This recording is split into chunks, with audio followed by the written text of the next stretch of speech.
হে hi everyone, আমি শ্রেয়সী আর আমি চলে আসলাম আজকে নতুন আরেকটি ভিডিও নিয়ে। আশা করি তোমরা বুঝতেই পারছো ভিডিওটি কি নিয়ে হতে চলেছে। রথের দিনটা আমি কিভাবে কাটালাম সেটাই তোমাদের সাথে একটু শেয়ার করব। প্রত্যেক বছর তো রথে ভীষণ বৃষ্টি হয়, আর এবছর সূর্যমামা বেশ ভালো রোদ দিয়েছে।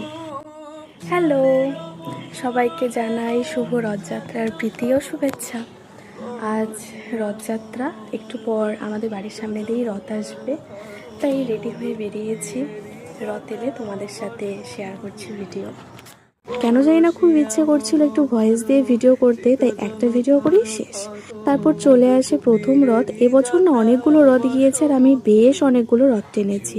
রথ টেনে তারপরে এই ভাইটাকে একটু নিয়ে এসেছিলাম আর ওর সাথেই ভিডিও করছিলাম। রাস্তার চারিপাশে রথ উপলক্ষে প্রচুর লোক দাঁড়িয়েছিল, বেশ ভিড় ছিল 4-5টা। জানি ভিডিওতে হয়তো সেরকম একটা বোঝা যাচ্ছে না, কিন্তু বেশ ভালোই ভিড় ছিল। তারপর চলে এসেছিল সেকেন্ড রথটা, আর সেটাও আমি টেনে নিয়েছিলাম। এবছর এতগুলো রথ টানতে পেরে আমার তো ভীষণ ভালো লাগছিল।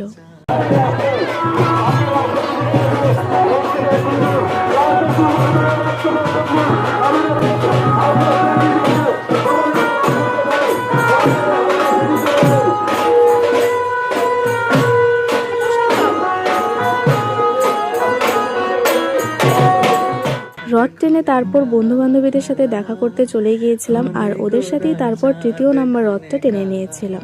আর এই রথের ভেতরে ঠাকুরগুলো দেখো, বেশ সুন্দর দেখা যাচ্ছে, ভীষণ সুন্দর লাগছিল।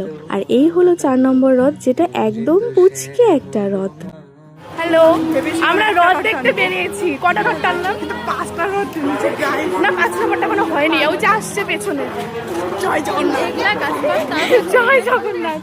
তারপর আমাদের তুফানগঞ্জ মদনমোহন বাড়ি থেকে যে বড় রথটি বেরোয় সেটি চলে এসেছিল, আর সবাই এবছর লাল পাড় সাদা শাড়ি পরে গিয়েছিল। প্রত্যেক বছরই এখানে ভীষণ ভিড় হয়, এবছর মনে হচ্ছিল ভিড়টা আরো বেশি।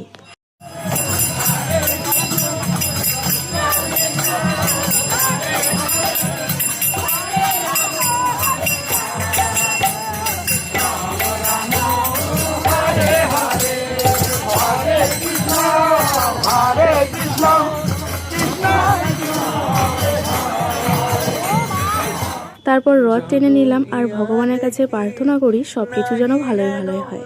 শুনেছি রথ টানলে নাকি দুর্গা আসে, তাই এবছর অনেকগুলো রথ টেনেছি যাতে মা দুর্গা খুব তাড়াতাড়ি চলে আসে। রথও টেনেছি, সাথে প্রসাদও পেয়ে গিয়েছি। আমি তো ভীষণ খুশি ছিলাম এবছর।